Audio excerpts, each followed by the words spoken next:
Chennai Silks. Yes, வீடு, schools, hotels, store room இங்கெல்லாம் partition wall கட்டணும்னாலும் இப்போ பில்டிங் ஓனர்ஸோட first choice Renocon Rapid Wall Panels. ஒரு ஸ்டடியில் ஆண்களை விட பெண்களுக்கு தலைவலி அதிகமாக வருதுன்னு சொல்கிறாங்க. அதை பற்றி உங்கள் ஒப்பீனியன் என்ன சார்? பெண்களுக்கு ஹார்மோனல் சேஞ்ச் இருந்துக்கிட்டே இருக்குது. ஒரு 15 days ஒன்ஸ் ஓவுலேஷன் வருது, 30 days ஒன்ஸ் பார்த்தீங்கன்னா பீரியட்ஸ் வர்றதுனால உடம்பு ரொம்ப ஸ்ட்ரெயின் ஆகுது.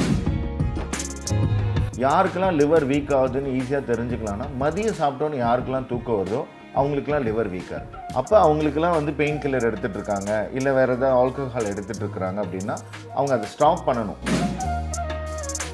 காஃபி குடிக்கிறதுனாலையோ தைலம் போடுறதுனாலையோ தலைவலி போகவே போகாது. காஃபி குடிக்கிறதுனால நம்ம பிரெயினுக்கு போகிற பெயின்ற இன்ஃபர்மேஷன் போய் சேராது.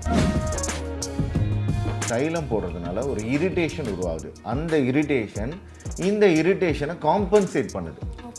இது ஒரு false irritation real irritation or இன்ஃபர்மேஷனை குறைக்குது. இப்போ பெயின்றதே ஒரு நல்ல உணர்வு. பெயின்றதுனால தான் நம்ம உயிரோடு இருக்கோம்னு அர்த்தம். சுளுக்கிருச்சு, விழுந்துட்டோம், இல்லை ஸ்போர்ட்ஸ் விளையாடும் போது வந்துச்சுன்னா பரவாயில்ல. இல்லை டெய்லி முட்டி வலிக்கு நான் இந்த ஸ்ப்ரே பண்ணிப்பேன்னா அவங்க பெயின் இன்ஃபர்மேஷனை தடுத்துட்டு முட்டி தேய்மான பிரச்சனையை அதிகப்படுத்துகிறாங்க. ஆதன் ஆன்மீகம் நேயர்களுக்கு வணக்கம். நம்ம இன்னைக்கு வீடியோவில் ரொம்பவே இம்பார்ட்டண்ட்டான டாபிக் பற்றி பேச போகிறோம். எல்லாருக்குமே தலைவலி வரும் அண்ட் எல்லாருமே இது ரொம்பவே ஈஸியாக இக்னோர் பண்ணிட்டு போய்ட்றாங்க. பட் இந்த இக்னோரன்ஸ் தான் பெரிய ப்ராப்ளம் கிரியேட் பண்ணுதுன்னு சொன்னால் நீங்கள் நம்புவீங்களா? எஸ், இந்த டாபிக் பற்றி தான் இந்த வீடியோவில் நம்ம பேச போகிறோம். தலைவலி எதனால் வருது, என்ன பண்ணால் அதை க்யூர் பண்ண முடியும், தலைவலி வந்துட்டாலே தைலம் மாத்திரைகள் எடுத்துகிட்டு இருக்கிறதோட கான்சிக்வன்சஸ் என்னென்ன இருக்குது. ஸோ இந்த டாபிக்ஸ் பற்றிலாம் இன்னைக்கு நம்ம ஆயுஷ் டாக்டர் பகத்சிங் கிட்ட பேச போகிறோம். வாங்க வீடியோக்குள்ளே போகலாம். வணக்கம் சார். வணக்கம். எப்படி சார் இருக்கீங்க? ரொம்ப நல்லா இருக்கேன், சொல்லுங்கள். ஸோ என்னோட முதல் கேள்வி இன்னைக்கு இந்த தலைவலி அப்படின்றது எல்லாரும் ஏதாவது ஒரு கட்டத்தில் எக்ஸ்பீரியன்ஸ் பண்ணியிருப்பாங்க. யாருக்கும் தலைவலியே வரல அப்படின்ற ஒரு ஸ்டேஜே இருக்காது. அப்படி இருக்கும்போது இந்த தலைவலி வரத்துக்கு முக்கியமான காரணங்கள்லாம் நீங்கள் என்ன சார் சொல்லுவீங்க?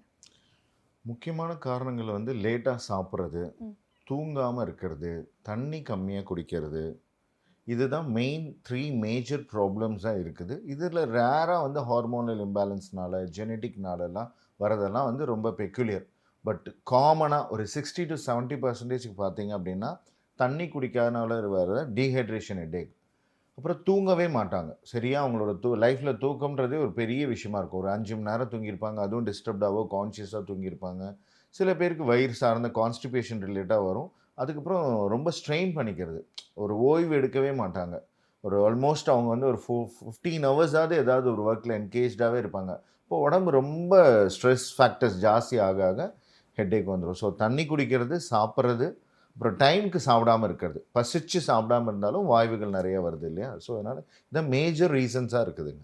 ஸோ ஒரு ஸ்டடியில் ஆண்களை விட பெண்களுக்கு தலைவலி அதிகமாக வருதுன்னு சொல்கிறாங்க. அதை பற்றி உங்கள் ஒப்பீனியன் என்ன சார்? பெண்களுக்கு ஹார்மோனல் சேஞ்ச் இருந்துக்கிட்டே இருக்குது. ஒரு 15 days ஒன்ஸ் ஓவுலேஷன் வருது, 30 days ஒன்ஸ் பார்த்தீங்கன்னா பீரியட்ஸ் வர்றதுனால உடம்பு ரொம்ப ஸ்ட்ரெயின் ஆகுது. உதாரணத்துக்கு ஒருத்தங்க எனர்ஜெட்டிக்காக இருக்காங்கன்னா அவங்களுக்கு ஹெட்டேக் வராது.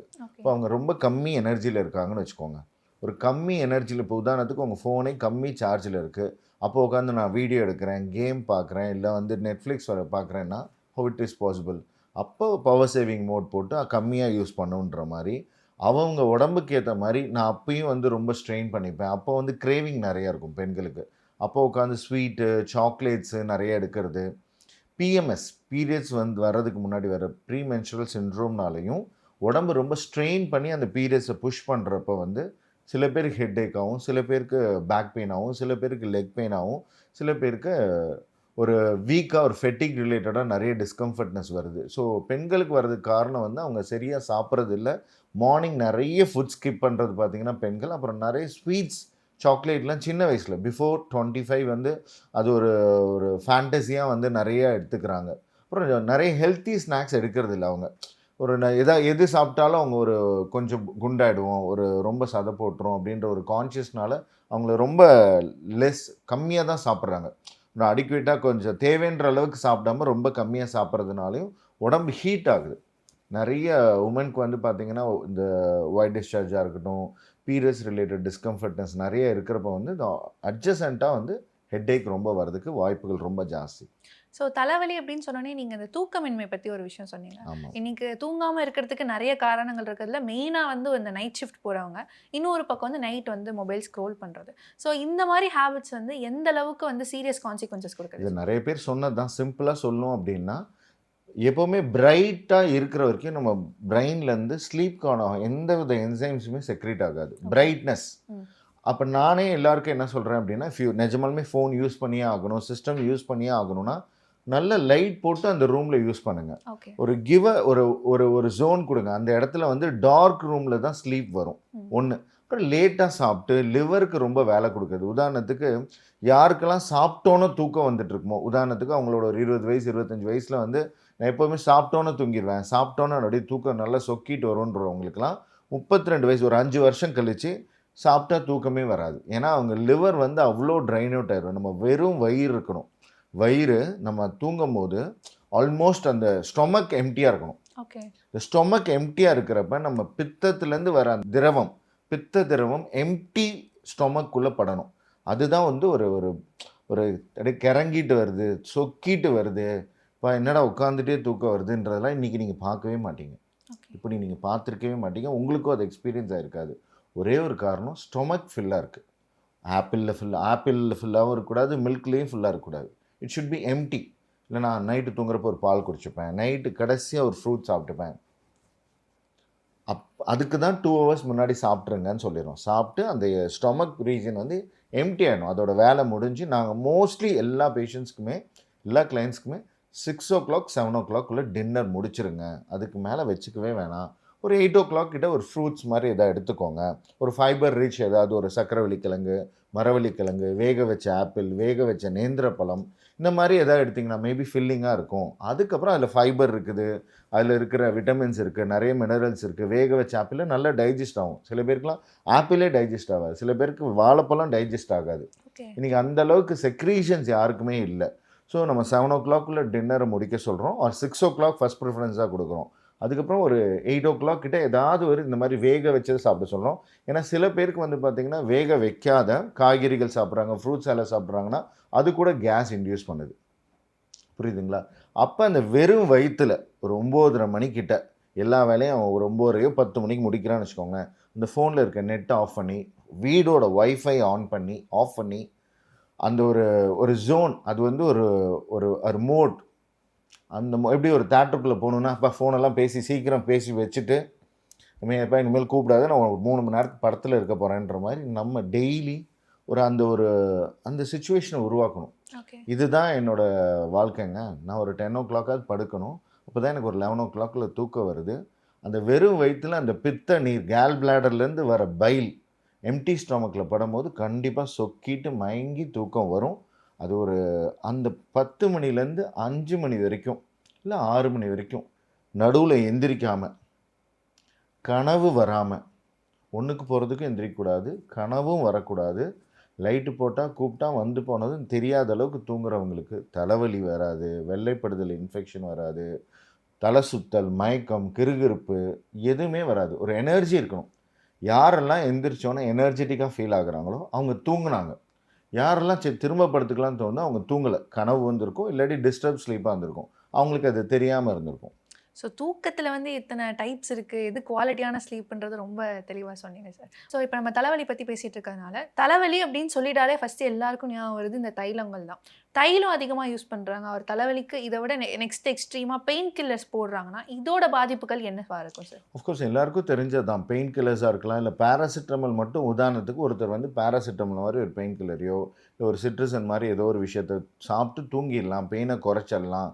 இல்லை ஒரு pain related medicine, any medicine சாப்பிட்றதுனால ஏதோ மந்த்லி ஒன்ஸ் சாப்பிட்டா பரவாயில்ல, வாரத்தில் 2, வாரத்தில் 3, மாதத்தில் ஒரு 10 சாப்பிடும் போது லிவரில் ரத்தம் ரிலேட்டடாக கட்டியே உரையுதுன்றாங்க. இன்றைக்கி நாங்கள் நிறைய கேஸ் பார்க்குறோம். ஸ்கேன் எடுத்தால் வந்து பார்த்திங்கன்னா அவங்க லிவரில் வந்து ரத்த கட்டிகள் நிறைய இருக்குது. தலைவலிக்கு மாத்திரை போடுறாங்க. தலைவலிக்கு, ஆமாம், தலைவலிக்கு மாத்திரை போட்டு எங்ககிட்ட அந்த கேஸ் தானே நிறைய வரும். தலைவலி ரிலேட்டடான கேஸ் தான் நாங்கள் நிறைய பார்க்குறோம்.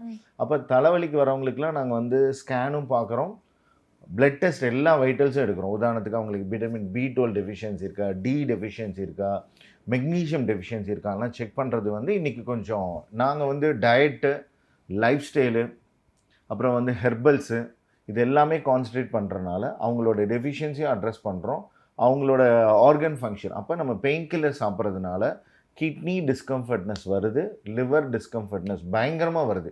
இப்போல்லாம் ஃபேட்டி லிவர்ன்றது ஒரு காமனாக போயிடுச்சு. அது கூட பரவாயில்ல, அதை கூட நம்ம வந்து பெரிய லைஃப் த்ரெட்டனிங் இஷ்யூ கிடையாது. But liver play a vital role. Liver வந்து ஒரு பெரிய உறுப்பு கிடையாது, அது ஒரு சுரப்பி, இட்ஸ் எ கிளாண்ட். அந்த கிளாண்டு தான் நம்ம எனர்ஜெட்டிக்காக ஒரு டீப் ஸ்லீப்புக்கும் அதுதான் உதவுது, நம்ம எனர்ஜெட்டிக்காக ஃபீல் ஆகிறதுக்கும் அது உதவுது. யாருக்கெல்லாம் லிவர் வீக் ஆகுதுன்னு ஈஸியாக தெரிஞ்சுக்கலாம்னா, மதியம் சாப்பிட்டோன்னு யாருக்கெல்லாம் தூக்கம் வருதோ அவங்களுக்கெல்லாம் லிவர் வீக்காக இருக்குது. ஓகே. அப்போ அவங்களுக்கெல்லாம் வந்து பெயின் கில்லர் எடுத்துகிட்டு இருக்காங்க, இல்லை வேறு ஏதாவது ஆல்கஹால் எடுத்துகிட்டு இருக்கிறாங்க அப்படின்னா அவங்க அதை ஸ்டாப் பண்ணணும். ஏன்னா லிவர் வந்து தன்னிலை குறைச்சிக்கிட்டே வருது, தன்னோட பொட்டென்ஷியல் ஆஃப் ஆக்ஷனை வந்து குறைச்சிட்டு வருதுன்னு அர்த்தம். நைட்டும் தூங்கிட்டேன், மதியம் சாப்பிட்டோன்னு தூக்கம் வருதுன்னா அது தூக்கம் கிடையாது. லிவர் வந்து அவ்வளோதான், ரொம்ப பாவமான நிலைமைக்கு போக போகுதுன்ற ஒரு அறிகுறி, ஆரம்ப நிலை அறிகுறி, ரொம்ப ப்ரியரான இன்ஃபர்மேஷன். ஓகே. ஸோ இந்த தைலம்ன்றது வந்து அந்த தைலத்துக்கே ஒரு அடிக்ஷன் வந்து இப்போ நிறைய பேருக்கு இருக்குது. எல்லார் கையிலையுமே வந்து ஒரு தைலம் எப்பயுமே இருக்குது. இந்த அடிக்ஷன் வந்து நல்லதா இல்லை கெட்டதா சார்? 100 மடங்கு கெட்டது. இந்த காஃபி குடிக்கிறதுனாலையோ தைலம் போடுறதுனாலையோ தலைவலி போகவே போகாது. காஃபி குடிக்கிறதுனால நம்ம பிரெயினுக்கு போகிற பெயின்ற இன்ஃபர்மேஷன் வந்து போய் சேராது, இது பிளாக் பண்ணுது. ஆனால் அங்கே போய் அதே பாதிப்பு உருவாகிட்டே தான் இருக்குது. அந்த இன்ஃபர்மேஷன் உங்களுக்கு சொல்லலை. இப்போ அனஸ்தீஷியா போட்டால் எப்படி வந்து நம்ம கட் பண்ண பெயின் தெரியலையோ, இது ஒரு ஃபால்ஸ், ஒரு அப்ஸ்ட்ரக்ஷன் தான். அதே மாதிரி தான் தைலம் போடுறதுனால ஒரு இரிட்டேஷன் உருவாகுது. அந்த இந்த இரிட்டேஷனை காம்பன்சேட் பண்ணுது. இது ஒரு ஃபால்ஸ் இரிட்டேஷன் வந்து ரியல் இரிட்டேஷன் ஆர் இன்ஃபர்மேஷனை குறைக்குது. இப்போ பெயின்றதே ஒரு நல்ல உணர்வு. பெயின்றனால தான் நம்ம உயிரோடு இருக்கோம்னு அர்த்தம். பெயின் இல்லைன்னா நம்ம உணர்வு இல்லாத ஜடம். என்ன ஜடம் மாதிரி உட்காந்துருக்க, என்னடா உணர்வே இல்லாமல் உட்காந்துருக்கேன்னு சொல்கிறோம். அப்போ எது உணர்வு அப்படின்னா வலிகள் தான் நம்ம வாழ்கிறோன்றது அர்த்தமே. ஒரு கவலைப்படுது, ஒரு டிசப்பாயிண்ட் ஆகுது. ஸோ அப்போ நம்ம வந்து அந்த வலி வந்து ரொம்ப பெரிய இம்பேக்ட். அப்போ தான் நம்ம ஒரு ஆக்ஷனே எடுப்போம். ஒருத்தனுக்கு முட்டி வலி இருக்குது, அவனுக்கு வலிக்கவே இல்லைன்னா அவன் ரொம்ப வேகமாக நடந்து முட்டி பிரச்சனை பெருசாகும். வலி இருந்தால் தான் கான்ஷியஸாக நடப்பான். அப்போ இந்த பெயின்க்கு ஏதாவது ஒரு பெயின் ஸ்ப்ரே போட்டுட்டு வேகமாக நடக்கிறதுலாம் தப்பு. ஏதோ ஒரு நாள் அந்த ஸ்ப்ரே யூஸ் பண்ணலாம். உதாரணத்துக்கு ஒரு முட்டி வலிக்குது, அதுக்கு வந்து ஒரு வயலின் மாதிரி ஒரு ஸ்ப்ரே எடுத்து அடிக்கிறீங்க. அப்போ ஒரு சுளுக்கிருச்சு, விழுந்துட்டோம், இல்லை ஸ்போர்ட்ஸ் விளையாடும் போது வந்துச்சுன்னா பரவாயில்ல. இல்லை டெய்லி முட்டி வலிக்கு நான் வந்து இந்த ஸ்ப்ரே பண்ணிப்பேன்னா அவங்க பெயின் இன்ஃபர்மேஷனை தடுத்துட்டு முட்டி தேய்மான பிரச்சனையை அதிகப்படுத்துகிறாங்க. அதே மாதிரி தான் தலைவலி பிரச்சனை இன்னும் பூதாகரமாக போய் நிற்கும். ஸோ இப்போது இந்த தலைவலிக்கு வந்து எப்படி இந்த பெயினை வந்து நம்ம கீழே இறக்குறோம், இந்த இன்ஃப்ளமேஷனே இல்லாத மாதிரி இது பண்ணுறோன்னு சொன்னீங்க. நிறைய பேர் தலைவலினால நிறைய ஹோம் ரெமெடிஸ் ட்ரை பண்ணுறாங்க, நிறைய மெத்தட்ஸ் அவங்களே செல்ஃப் மெடிக்கேஷன் பண்ணிக்கிறாங்க. ஸோ அந்த செல்ஃப் மெடிக்கேஷனில் வந்து எனக்கு தெரிஞ்ச ஒருத்தங்க எக்ஸ்ட்ரீம் தலைவலியில் மிளகாவை அரைச்சி தலையில் வந்து போட்டாங்க அப்படின்ற மாதிரி நான் கேள்விப்பட்டேன். எனக்கு இது கேட்கும் போது அந்த அளவுக்கு தலை வலிச்சிருக்குமா அப்படின்றது என்னோட முதல் கேள்வியாக இருக்குது. ஸோ இந்த மாதிரி ஹோம் ரெமெடிஸ் வந்து ஒரு செல்ஃப் மெடிக்கேஷன் எந்த அளவுக்கு ஆபத்து சார்? நீங்கள் தலைவலி, அதான் பழமொழியும் சொல்லுவாங்கள்ல, தலைவலியும் வயிற்று வலியும் அவனுக்கு வந்தால் தான் தெரியுன்ற மாதிரி கிளஸ்டர் ஹெட்டேக்குன்னு ஒன்று இருக்குது. லாஸ்ட் வீக் ஒரு பேஷண்ட் வந்தார், அவர் வந்தது கண்ணு வலிக்குன்ட்டு. நான் வந்து அவருக்கு பிளட் டெஸ்ட்டும் ஸ்கேன் எல்லாம் எழுதிவிட்டேன். வயிறுக்கு போய் ஸ்கேன் எடுங்கப்பா, பிளட் டெஸ்ட் போய் இதெல்லாம் எடுத்துகிட்டு வாங்கன்னா, அவர் போகிற இடத்துலலாம் ஃபன் பண்ணிகிட்ருக்கிறார். எப்படின்னா, நான் கண்ணு வலிக்குன்னு போனேன், அவர் இருந்தாலும் இவ்வளோ பிளட் டெஸ்ட் எடுக்க சொல்லிட்டாரு. நான் கண்ணு வலிக்குன்னு போனேன், அவர் வயிறை ஸ்கேன் பண்ண சொல்கிறாரு. காமன் மேனுக்கு என்ன தோணும்? வயிறு பிரச்சனை இருக்கவன் தானே வயிறு ஸ்கேன் எடுக்கணும், கண்ணு பிரச்சனை இருக்கவன் எதுக்கே எடுக்கணும்? இப்போ உனக்கு இருக்கிறது கண்ணு வலியே இல்லை. ஏன்னா அவர் எல்லா பெஸ்ட் ஐ ஹாஸ்பிட்டலும் போயிட்டாங்க, கண்ணில் உனக்கு பிரச்சனை இல்லைப்பான்னு சொல்லிட்டாங்க. அப்புறம் ஏன் சார் என் கண்ணு வலிக்குதுன்னா, அவர் ரொம்ப ப்ராப்பரான ஒரு 45 ஏஜ் பிஸ்னஸ் மேன் தான், பட் அவ்வளோ விவரம் இல்லாதவர். அவர்கிட்ட சொல்கிறேன், சார் கிளஸ்டர் ஹெட்டேக்குன்னு ஒன்று இருக்குது, அது கண்ணில் ஆரம்பித்து உயிர் போகிற மாதிரி இப்படியே வரைஞ்ச மாதிரி இப்படி இருக்கும், புரியுதுங்களா? அந்த கிளஸ்டர் ஹெட்டேக்கில் தான் சூசைடல் தாட்லாம் வரும். அவங்களால கொஞ்ச நேரம் ஃபோன் பார்த்தாலோ இல்லை ரொம்ப பிரைட் லைட்ஸ் பார்த்தாலாவே கஷ்டமாயிடும், உடனே தள்ளி வச்சுருவாங்க. மேக்ஸிமம் அவங்களாம் என்ன பண்ணுவாங்கன்னா, இந்த ஸ்க்ரீன் டைமிங்கு, டிவி பார்க்குறது, ரொம்ப இதெல்லாம் பார்க்குறது குறைச்சிக்கிட்டே வருவாங்க. But that is not a solution. Of course அன்னைக்கு ஸ்ட்ரெயின் ஆகாமல் இருக்கிறதுக்கு okay, but that is not a solution. அப்போ என்ன ஆகுனா, நம்ம வந்து கண்ணில் ஆரம்பிக்கிற தலைவலி, நெத்தியில் வர தலைவலி, டென்ஷன் ஹெட்டேக் ஆல்மோஸ்ட் உலகத்தில் 88% பீப்புளுக்கு, உலக பாப்புலேஷனில் 88% மக்கள் டென்ஷன் ஹெட்டேக்கை உணர்றாங்க. இது ஒரு காமன் ப்ராப்ளம். தலைவலி வராத மனுஷனே இருக்க வாய்ப்பே கிடையாது. அது இன்னைக்கு இருக்கிற ஸ்ட்ரெஸ்ஃபுல் வேர்ல்டில் புள்ள எந்திரிச்சோன்னா அடிச்சு பிடிச்சி தடால் புட்டான்னு ஸ்கூலுக்குள்ளே போகுது, வந்தோன்னே டியூஷன், அப்படியே ஒரு ஸ்கேட்டிங் கிளாஸ், அப்படி இப்படி போயிட்டு அவன்கிட்ட பேசவோ அவன்கிட்ட என்ன கதை கேட்கவோ அவனுக்கு புதுசாக சொல்லித்தரவெல்லாம் நேரம் இல்லை. அப்படின்றப்ப அவனுக்கே ஒரு ஸ்ட்ரெஸ் ஆகிடுது. ஏன்னா ஒரே விஷயத்த ஒரு புக், ஒரு உதாரணத்துக்கு ஒரு ஐஏஎஸ் படிக்கிறாரு, ஒரு சார்ட்டர்ட் அக்கௌண்டன்ட் இருக்காருன்னா அவர் படிச்சுக்கிட்டே இருந்தாலும் ஸ்ட்ரெஸ் தான். அதில் ஒரு விஷயம் இல்லை ஸ்ட்ரெஸ் ஆகிறதுக்கு. ஸ்ட்ரெஸ்னால் என்ன, ஒரு கன்சிஸ்டண்ட்டாக ஒரே விஷயம் மைண்டுக்குள்ளே போய்கிட்டே இருக்குது, அதில் ரெஃப்ரெஷிங்காக ஒன்றும் இல்லை, ஒரு ஹீலிங்காக ஒன்றும் இல்லை, ஒரு பிரேக்காக ஒன்றும் இல்லைன்னா அது கால் ஸ்ட்ரெஸ் தான். கண்டினியூஸாக வர எந்த விஷயமும் ஸ்ட்ரெஸ் தான். அதே மாதிரி தான் டிப்ரெஷன்னால் வர stress, depression headache, stress headache, anxiety headache, gastritis orient headache, அப்புறம் நியூரல் ரிலேட்டடாக. இப்போ பிரெயினில் வந்து பார்த்திங்கன்னா பிரெயின் ரிசெப்டாஸே கிடையாது. எல்லாரும் என்ன பண்ணிடுவாங்கன்னா, தலை வலிக்குதுன்னா உடனே போய் நியூரோ டாக்டர் பார்க்குறது, உடனே எம்ஆர்ஐ எடுக்கிறது. அஃப்கோர்ஸ் வெரி ரேர்லி பிரெயினில் ஏதாவது டியூமர் இருக்கலாம், ஏதாவது ஒரு டேமேஜ் இருக்கலாம், வெரி ரேர்லி. அவ்வளோ பெரிய விஷயம்லாம் இருக்காது. மேக்ஸிமம் ஹெட்டேக் ரிலேட்டடாக வரும்போது அவங்க பல்ஸை பார்க்குறோம். பல்ஸ் பார்த்தோன்னே அவங்களுக்கு புரிஞ்சிடும், இவங்களுக்கு வந்து மைக்ரைன் ஓரியன்ட் ஹெட்டேக் இருக்குது, இவங்களுக்கு ஜென்ரல் ஹெட்டேக் இருக்குது, இவங்களுக்கு ஆன்சைட்டி ஹெட்டேக் இருக்குது, இவங்களுக்கு கிளஸ்டர் ஹெட்டேக் இருக்குது, இவங்களுக்கு வந்து அவங்க வந்து ஒரு ஒர்க்கிங் உமனாக இருக்கலாம், இல்லை ஹோம் மேக்கராக இருக்கலாம், இவங்க வீக்காக இருக்காங்க, ரொம்ப வீக்காக இருக்காங்க. அது அனிமிக்னாலேயும் இருக்கலாம், வேறு ஏதாவது டெஃபிஷியன்சினாலே இருக்கலாம், இல்லை ஃபேமிலி ஸ்ட்ரெஸ்னால் இருக்கலாம், இல்லை தண்ணி கம்மியாக குடிச்சா இருக்கலாம், இல்லை அவங்கள கேர் டேக் பண்ணுறதுக்காகவோ இல்லை அவங்களோட ஹாப்பினஸ்க்கு எந்த ஆக்டிவிட்டீஸுமே பண்ணாமல் ஒரு எல்லாமே கடமைக்கு பண்ணுவாங்க, பெர்ஃபெக்டாக இருப்பாங்க, சோஷியலாக பெர்ஃபெக்டாக இருப்பாங்க, பட் அவங்களுக்கு ஒரு செல்ஃப் கேரே இருக்காது. இந்த மாதிரி ஹெட்டேக் வந்து ஒரு தலையாய பிரச்சனை. அது உயிர் போகிற அளவுக்கு பிரச்சனையாக இருக்குது. நிறைய பேர் சூசைட் பண்ணிக்கிறாங்க. சூசைட் ட்ரை பண்ணவங்களாம் எங்ககிட்ட வராங்க, ரீஹாபிடேஷன் சென்டரில் இருக்கவங்களாம் வராங்க. இப்படி சொல்லிட்டே போகலாம். ஹெட்டேக் வந்து ஒரு பெரிய பிரச்சனை. லக்கிலி நாங்கள் அதை தெரிஞ்சோ தெரியாமலோ நாங்கள் ஒரு 3 தலைமுறையாக அதை எடுத்து கரெக்டாக ஹேண்டில் பண்ணிகிட்ருக்கோம். ஸோ தலைவலி வந்து இன்னைக்கு எவ்வளோ பெரிய பிரச்சனை அப்படின்றது வந்து நீங்கள் சொல்லி தான் இப்போ எனக்கே தெரியுது. இது சூசைட் வரைக்கும் எடுத்துகிட்டு போக முடியும் அப்படின்றது கேட்குறதுக்கே ரொம்ப வந்து லைக் இன்றைக்கி சாட்ஜிபிடி இருக்குது, ஜெமினி இருக்குது, கூகுள் இருக்குது. கிளஸ்டர் ஹெட்டேக்னால சூசைட் பண்ணிக்கிறாங்களா இல்லையான்னு கூகுள் பண்ணி பார்க்கட்டும், ஸ்டாட்டிஸ்டிக்கல் ரிப்போர்ட் பார்க்கட்டும். சரி, ஹெட்டேக்கு சொல்யூஷனே இல்லையே. Headache is curable, headache is curable. இது வந்து ஒரு தீர்த்தரலாம், திரும்ப வரவே வராதுன்னு யாராலையும் சொல்ல முடியல. பட் நம்ம யாலிசி ஹாஸ்பிட்டலில் இது ப்ராப்பராக சொல்கிறோம், சொன்ன மாதிரி 1 or 2 months க்யூர் பண்ணுறோம். லைஃப் லாங் வராமல் அத்தனை ரிப்போர்ட் வச்சுருக்கோம். இன்றைக்கெலாம் ஒரு டிசீஸ் க்யூரபிள்னு சொன்னாவே பிரச்சனைங்க. இன்றைக்கி வந்து டயபிட்டிக் க்யூர் பண்ணுறேன்னு சொன்னால் உடனே இன்ஸ்பெக்ஷன் வந்துடுவாங்க. So we have a proper records. அதை வந்து ரொம்ப ஸ்டாட்டிஸ்டிக்கலாக கரெக்டாக அப்ரோச் பண்ணுறோம். அதுக்கான ப்ரிசைஸ்டு ஹெர்ப்ஸ் வச்சுருக்கோம், அதுக்கான ப்ரிசைஸ்டு தெரப்பீஸ் வச்சுருக்கோம். டெஃபிஷியன்சி இருந்தால் அது என்ன டெஃபிஷியன்சின்னு அட்ரஸ் பண்ணி அவங்களுக்கு அந்த டெஃபிஷியன்சிக்கான supplements, diet, life style modification, சொல்லப்போனால் ஒரு மறு வாழ்வே கொடுக்குறோம். ஒரு ரீஹாபிடேஷன் ப்ரோக்ராம் ஃபார் ஹெட்டேக்னா அதில் ரொம்ப நல்லாவே பண்ணிகிட்ருக்கோம். ஸோ இந்த மாதிரி ஒரு சைலண்ட்டாக எல்லாரையும் ரொம்ப டேஞ்சரஸாக அஃபெக்ட் பண்ணக்கூடிய இந்த தலைவலிக்கு நீங்கள் ஒரு ட்ரீட்மெண்ட் பற்றி நீங்கள் எக்ஸ்பிளைன் பண்ணுங்கள். இன்னும் கொஞ்சம் இதை பற்றி ப்ரீஃபாக சொல்ல முடியுமா சார்?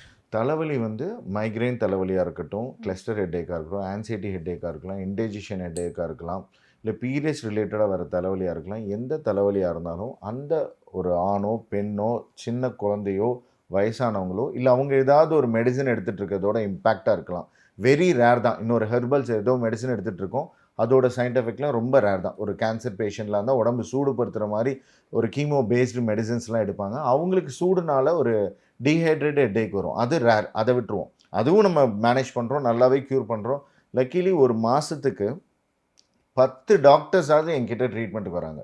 பேஷண்ட்ஸ் வரல, 10 டாக்டர்ஸாக வரல. அவங்க ஒவ்வொரு துறையிலும் ஒவ்வொருத்தரும் வேறு வேறு இருப்பாங்க. அவங்க வந்துட்டு போன பிறகு அவங்க கிளைண்ட்ஸை எங்களுக்கு ரெஃபர் பண்ணுறாங்க. ஸோ நாங்கள் ஏதாவது எமர்ஜென்சி இருந்துச்சுன்னா ஃபஸ்ட்டு நீங்கள் போய் இது என்னென்னு பார்த்துட்டு வாங்க, டயக்னோஸ் பண்ணிட்டு வாங்க. It's not that system pick, இந்த சிஸ்டம் பிக் அப்படிலாம் கிடையவே கிடையாது. எமர்ஜென்சிஸை அலோபதி, சோ கால்டு அலோபதின்ற மாடர்ன் மெடிசன் பார்க்கணும்.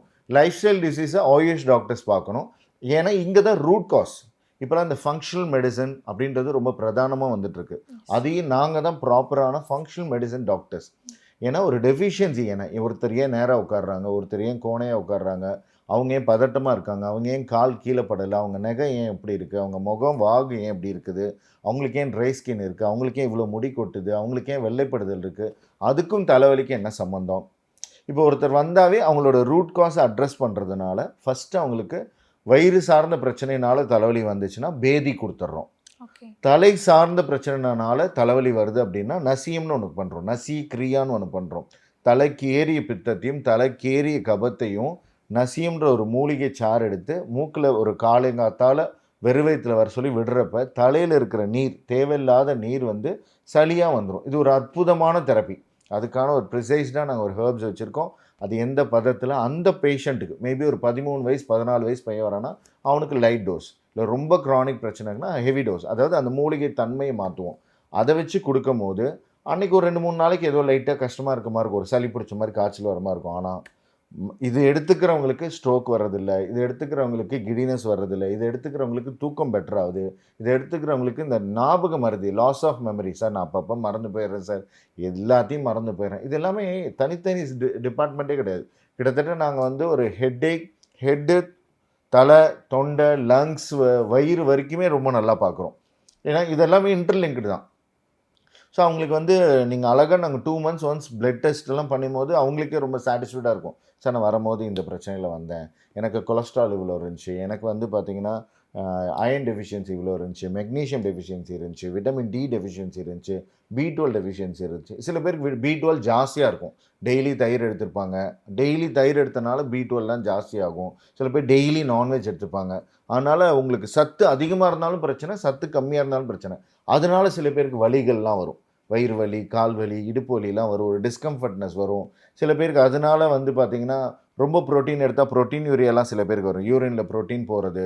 அந்த மாதிரி எல்லாத்தையுமே ரிலேட் பண்ணி பேலன்ஸாக ஒன்று கொடுக்குறோம். சார் உங்கள் உடம்புக்கு நைட் டியூட்டி போகக்கூடாது, நீங்கள் நான்வெஜ் இவ்வளோ சாப்பிடக்கூடாது, நீங்கள் இவ்வளோ ஃப்ரூட்ஸ் எடுத்துக்க வேண்டியது இருக்குது, நீங்கள் இவ்வளோ ஃபைபர் ரிச் கான்சன்ட்ரேட் பண்ண வேண்டியது இருக்குது, நீங்கள் வந்து ஸ்லீப்க்கு இம்பார்ட்டன்ஸ் கொடுக்க வேண்டியது இருக்குது, நீங்கள் சன்லைட் எக்ஸ்போஷராக நிறைய எக்ஸசைஸ் பண்ண வேண்டியது இருக்குன்னு எல்லாத்தையும் கஸ்டமைஸ் பண்ணி.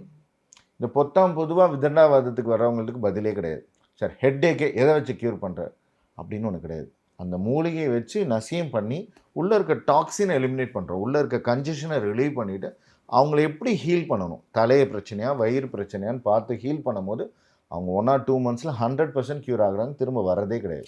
இப்போ இந்த தீராதது மைக்ரைன் பிரச்சனை, ஒரு மைக்ரைன் இருந்தால் அவங்க லைஃப் லாங் மெடிக்கேஷனில் இருக்கணும்னு நிறைய பேர் சொல்கிறாங்க சார், அதுவும் இந்த ட்ரீட்மெண்ட்டில் போயிடுமா? மைக்ரைன் தான் first preference. Migraine is curable. Migraine is curable. Migraine is 100% curable within 1 month or 2-3 months. But curable. திரும்ப வரவே வராது, ஆயுசுக்கும் வராது, சாகர வராது. சாதா தலைவலி வரும், எல்லாருக்கும் வர தலைவலி வரலாம், ஆனால் மைக்ரைனாக வராது. மைக்ரைன்லாம் வந்துச்சுன்னா 3 நாள் வேலைக்கு போக முடியாது, 2 நாள் அப்படியே வெளிச்சத்தை பார்க்காம சவுண்டை கேட்காம இருட்டு அறையில் போய் படுத்துக்கிறாங்க. அவ்வளோ பெரிய ட்ராமா ஃபேஸ் பண்ணுறாங்க. ஐயோ ஃபங்க்ஷனா நான் வரல எனக்கு தலைவலி, ஐயோ வேறு ஊரில் ஃபங்க்ஷனா எனக்கு மைக்ரைன் வந்துடும், ஐயோ ஐஸ்கிரீமா எனக்கு மைக்ரைன் வந்துடும், எனக்கு நான்வெஜ்ஜா எனக்கு மைக்ரைன் வந்துடும், பாப்பா இதெல்லாம் சாப்பிட்டு இன்றைக்கெலாம் நான் தண்ணி குடிக்காமல் இவ்வளோலாம் சுற்றினேன்னா எனக்கு மைக்ரைன் வந்துடும். சில பேருக்கு எக்ஸ்ட்ரா 2 வேளை கொடுத்தாவே மைக்ரைன் வந்துடுது. எக்ஸ்ட்ரா 2 வேளை, 3 நாள் டாய்லெட் சரியாக போகலன்னா மைக்ரைன் வந்துடுது, 5 நாள் ஒழுங்காக தூங்கலை, 2 நாள் ஒழுங்காக தூங்கலைன்னா மைக்ரைன் வந்துடுது. ஸோ இப்படி எல்லா விஷயத்துலையும் ஒரு டேட்டா கலெக்ட் பண்ணி அந்த ஸ்டாட்டிஸ்டிக்கல் அப்ரோச்சில் ப்ராப்பராக ஒருத்தவங்களோட ரூட் காஸ் பண்ணுறதுனால மைக்ரைனை ரொம்ப சயின்டிஃபிக்காக ட்ரெடிஷ்னல் கான்செப்டாகவும் மாடர்ன் அப்ரோச்லேயும் க்யூர் பண்ணுறோம், திரும்ப வரதே இல்லை. அஃப்கோர்ஸ் எங்களோட ஹேண்டிலிங் மெத்தடில் ஒன்லி ஹெர்பல்ஸ் இருக்கனால சைடு எஃபெக்ட்ஸ்லாம் இருக்க வாய்ப்புகளே கிடையாது.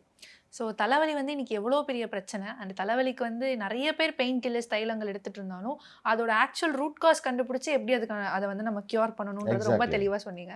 அண்ட் அதை தாண்டி இன்றைக்கி மைக்ரைனுக்கு வந்து தீர்வே இல்லை, மைக்ரைன் வந்துட்டு லைஃப் லாங் மெடிக்கேஷன் தான் எடுத்துக்கணும்னு நினச்சிட்டு இருக்கவங்களுக்கு இந்த வீடியோ பார்த்தா புரிஞ்சிருக்கும். லைக் எல்லாத்துக்குமே ஒரு க்யூர் இருக்குது, ப்ராப்பரான இடத்த போய் ரீச் பண்ணாங்க. ஸோ நான் கேட்ட எல்லா கேள்விக்கும் ரொம்ப தெளிவாக பதில் சொன்னீங்க. ரொம்ப ரொம்ப நன்றி. ரொம்ப நன்றி. வாழ்க.